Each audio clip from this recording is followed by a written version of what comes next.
What is up, my dear YouTube neighbors? Hope you guys are doing fantastically fine. Today I am again here with some interesting tech updates. Hope you guys are enjoy it. So before beginning today's update, like the video and subscribe the channel. पहला update के बारे में बात करूँ तो वो आता है एयरटेल की तरफ से। VI के बाद अब ऐसा लगता है कि एयरटेल ने भी अपना शेयर गवर्नमेंट को देने वाले हैं अपना ड्यूज क्लियर करवाने के लिए। 41,000 करोड़ ड्यूज है एयरटेल का, उसके बदले गवर्नमेंट को 2 या 4% स्टेक मिल जाएगा। एयरटेल के टोटल ड्यूज की बात करूँ तो उसका टोटल ड्यूज है 95,000 करोड़, जिसमें से सिर्फ फाइनेंशियल ईयर 18 और 19 का ड्यूज है 41,000 करोड़ और बाकी के 5G स्पेक्ट्रम है।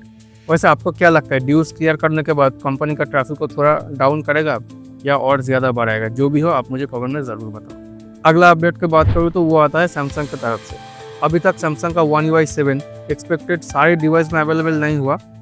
One UI 8 का लीक्स आ चुका है। ट्रेडिशनली सैमसंग नया एंड्रॉइड वर्जन इंट्रोड्यूस करता है उसका S सीरीज के साथ, बट नाउ रिपोर्ट का बात करूँ तो कंपनी ने ये डिसाइड किया है कि अगला फोल्डिंग सीरीज की Z Fold 7 के साथ One UI 8 को अवेलेबल कर देगा। इस बार एक्सपेक्टेड लिस्ट में मेरा डिवाइस यानी कि A53 भी है, लेकिन उसको अभी तक One UI 7 का अपडेट भी नहीं मिला है। मैं तो एक्सपेक्ट ही नहीं करता हूँ कि मेरे डिवाइस में One UI 8 का अपडेट आने वाला है। वैसे आप मुझे कमेंट में ये बताओ कि आपको One UI 7 का अपडेट मिला है या नहीं।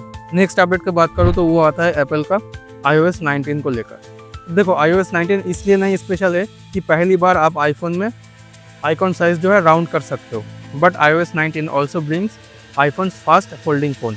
For that reason, iOS 19 also special. अब आपके मन में सवाल आएगा कि क्यों?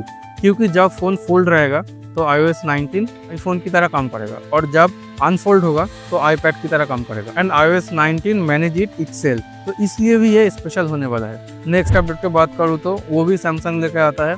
गूगल के बाद अब ऐसा लगता है कि सैमसंग ने भी अपना प्रोडक्शन जो है वो वियतनाम से इंडिया पे शिफ्ट करने वाला है। रीज़न है वही सेम, जिस वजह से गूगल भी अपना प्रोडक्शन जो है इंडिया में स्विच करने वाला है, हाई ट्रैफिक। नेक्स्ट अपडेट की अगर बात करूँ तो वो आता है गूगल की जेमिनाई की तरफ से। देखो ऐसा लगता है कि गूगल जेमिनाई सिर्फ आपका फ़ोन तक ही लिमिटेड नहीं रहेगा, धीरे धीरे एक्सपेंड करने वाला है। जैसे कि सुंदर पिचाई ने एक रिसेंटली इंटरव्यूज में ये बताया कि बहुत ही जल्द यानी कि अगले साल से आपका कार में जेमिनाई आने वाला है। उसके बाद धीरे धीरे वेयरेबल डिवाइसेस में यानी कि आपका स्मार्ट वॉच में भी जेमिनाई आने वाला है। धीरे धीरे आपको हर एक जगह में AI देखने को मिलेगा। इस बारे में आपका क्या ख्याल है, आप मुझे कमेंट में ज़रूर बताओ।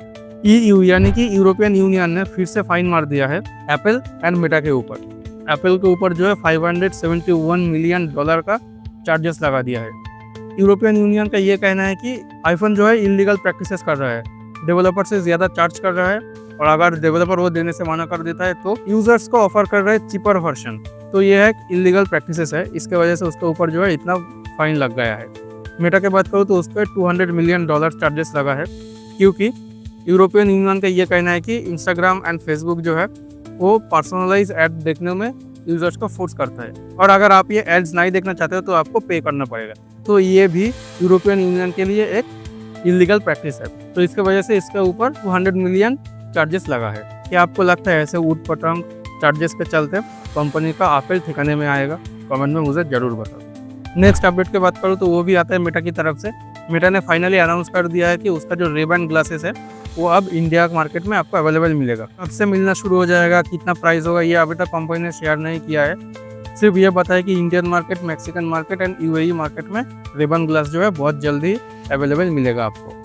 अगला अपडेट की बात करूँ तो वो भी आता है सैमसंग की तरफ से, और मुझे लगता है कि ये अपडेट बहुत सारे यूजर्स को जो है उदास कर सकते हैं, क्योंकि कुछ लीक्स के चलते ये पता चल रहा है कि सैमसंग का अपकमिंग फोल्डिंग सीरीज जो है वो जुलाई में नहीं आएगा, वो आएगा Q4 में यानी कि अक्टूबर महीने में, क्योंकि कंपनी का सारा ध्यान जो है इस बार FE वर्जन में है फोल्डिंग सीरीज का, यानी कि आपको एक बजट में फोल्डिंग फोन देखने को मिलेगा। वैसे आप अगर सस्ते में फोल्डिंग फोन्स का मजा लेना चाहते हो तो आप इस फोन को भी चेकआउट कर सकते हो।